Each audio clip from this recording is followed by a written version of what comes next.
Imagine this. You're applying for your dream job, you worked hard, perfected your resume, and submitted your application. But before a human even views it, an AI powered system scans and rejects it based on a mysterious algorithm. No explanation, no appeal. Or maybe you're denied a loan, flagged at an airport, or misidentified by facial recognition, all by systems you never chose, barely understand, and can't hold accountable. Artificial intelligence is no longer science fiction. It's quietly but powerfully influencing our daily lives. And as we continue to evolve, the question isn't whether AI will impact us, but how we choose to shape its role in our society. A quick agenda of what we'll be going over today. First, you'll meet our panelists, followed by an introduction of the background, and we'll go over three main topics, which is AI in art and photography, energy consumption of AI, and facial recognition in public spaces. Last, we'll do a conclusion.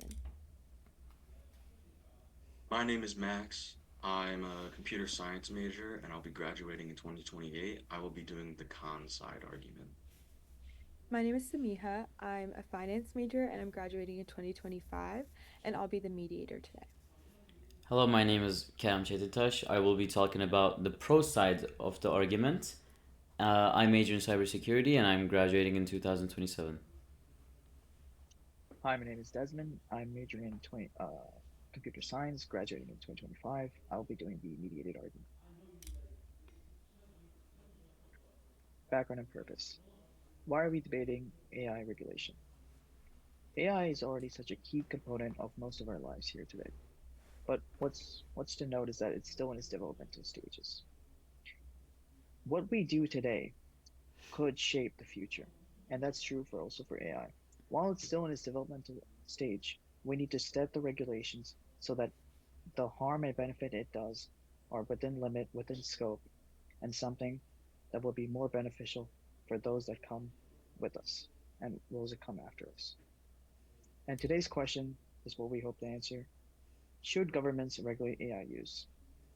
And if so, how much?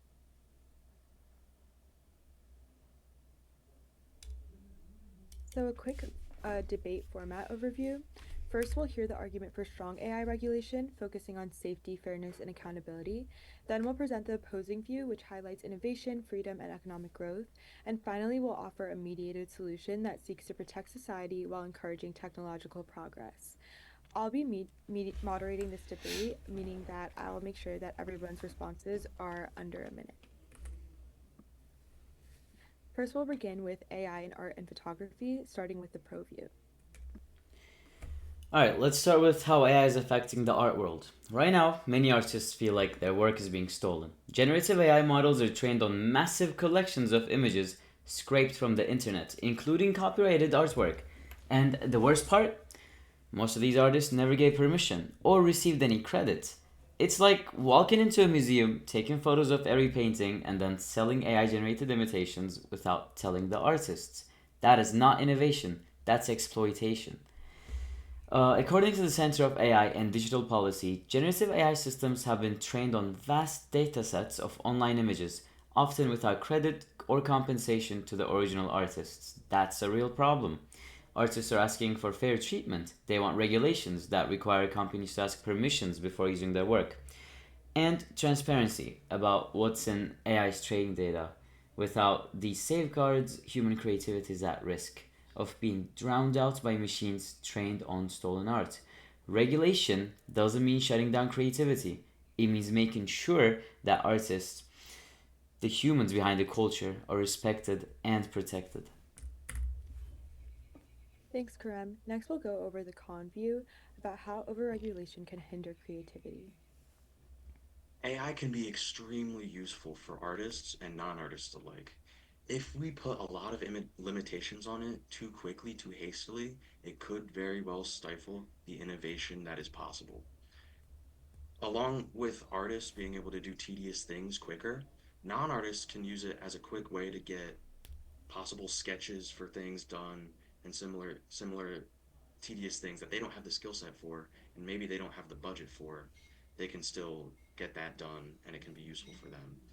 Um, for those who don't like AI art, there are options on some platforms to opt out of that, and I think that is a better alternative than regulation and stopping it entirely, is to just have opt out policies. So if you don't want to use AI art, you don't have to, but those who could still use it are able to get the benefit.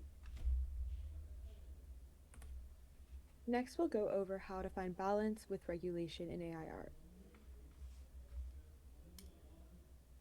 What's clear is that artists are demanding change.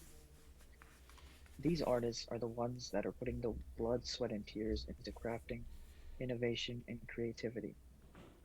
And what do they get in return? Their their art is scraped and used by a generative model that puts together their art and those alike to create something new. And they're rightfully enraged. In response, what we need to do is set some laws to make sure that companies that take advantage of these artists' work cannot do so. And to do so, what we would need is, like Maxwell mentioned, there are certain methods that we can employ in which artists could opt out or use digital watermarks to make sure that their artwork is not stolen. But that is not enough. And then on the next topic, we have energy usage. Yeah, so as we've seen, many artists are deeply affected by the unregulated use of AI in creative fields like art and photography. So now let's take a look at another side of the debate, which is energy regulation. First, we'll start with the pro view. All right. Fun fact: energy uses a lot of energy. I mean, AI uses a lot of energy. And why that should concern all of us, you should ask. You might ask. Training just one large AI model like GPT-3 used as much electricity as 130 average households use in a month. And that's just training one model. Now, imagine the energy used every day across thousands of servers running AI systems around the world.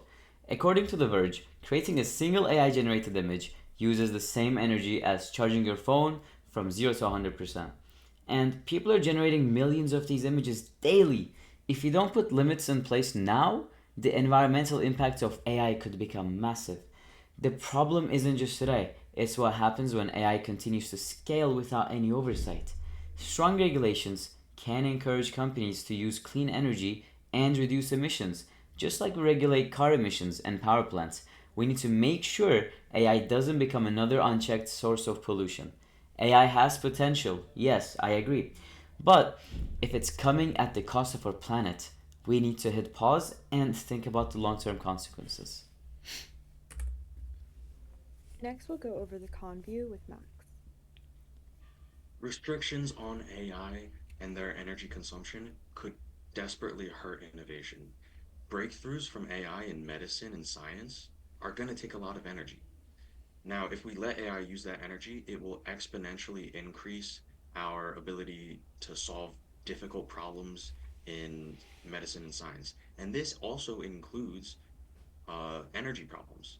If given enough time and energy, AI could solve its own energy problem, and then it can start paying back the energy it has used to get there in its savings. Along with this, a lot of tech companies are already starting to focus on greener ways to use AI and its energy, like Google. Um, so if we slow down and let restrictions slow innovation, it could hurt a lot of people. Since innovation thrives under freedom and not restriction, a lot of limits could stunt the long-term progress of AI and how quickly it gets there. Thanks, Max. Next, we'll go over how there's an option for sustainable innovation. Um, the problem with energy usage in AI is one of innovation, but more so how to make it realistic. The energy concern issues is a real one, and to solve this, what we need is transparency from these companies. The public needs to know what the cost of AI they're using in their everyday lives. Because what might seem like a quick search on ChatGPT, while one instance is not much, when it's been done by hundreds of thousands, millions of people, it certainly adds up. What we should do is encourage renewable energy use. Energy used by AI is like energy used by any other thing. Energy is energy. We can't get it back, and it's certainly harmful for the environment. What we need to encourage is renewable energy use. If we are able to use energy in a more efficient way that's beneficial for the environment, then it's all the better so that it's more sustainable.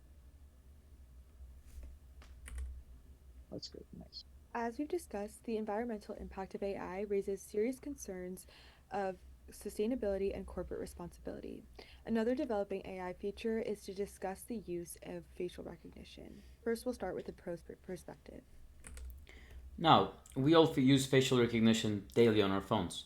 Facial recognition technology might sound convenient, but without strong regulation, it can become a dangerous tool of surveillance. I mean, just think about it. I want you to imagine you're walking through a public park and being watched, tracked, and analyzed by AI without your knowledge or consent. This isn't science fiction, it's happening now.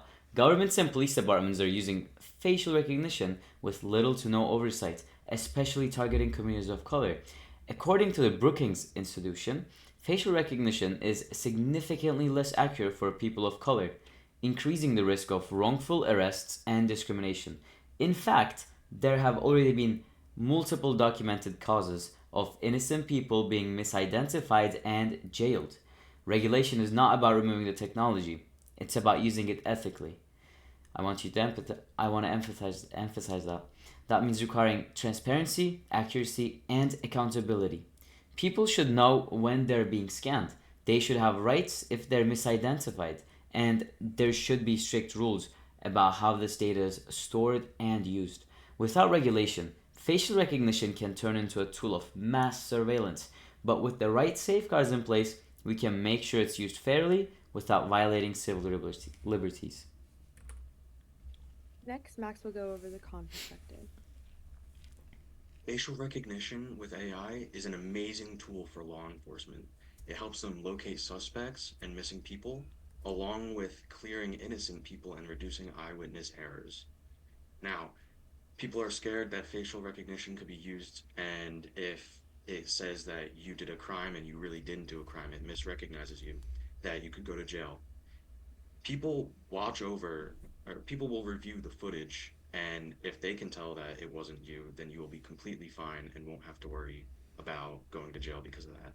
It can be used in a good way because if you are innocent and you were told that you were at the scene of a crime and AI can say, nope, you were at this restaurant on the other side of town, you will be cleared and you won't be a suspect for that case. If we over restrict this tool and bring down its usability, it could definitely delay justice and make it a lot harder for our law enforcement. Thanks, Max. Last, Desmond will go over the ethical use of technology. The question of facial recognition is one of ethics. It's a matter of is it a tool for surveillance or one to catch criminals? But in either case, what we must acknowledge is that facial recognition is a powerful tool. And when it comes to powerful tools, it's all about who, in whose hands is it well. And when it comes to facial recognition, what we need to do is implement oversight and auditing for accuracy and fairness to make sure that this powerful tool is in the right hands and those that are using it for the right needs. What we also would need is consent and transparency. The public needs to be aware that this tool is being used on them.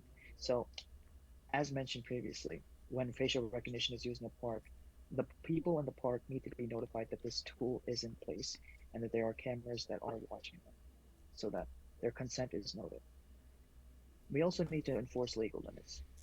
Facial recognition should not be a tool be widespread use. It should be used in certain spaces that are meant to be used. Uh, a good example would be at a traffic light. Facial recognition could be a very helpful tool in turn when it's at a traffic light so that perpetrators are caught when need be. All in all, So, just to conclude, the next time you apply for a job, board a plane, or scroll past an AI generated image, remember you might be interacting with a system you never agreed to and might not fully understand. The future of AI is not just about what it can do, but about what we allow it to do. It's up to us to make sure that progress does not come at the cost of fairness, privacy, and human accountability.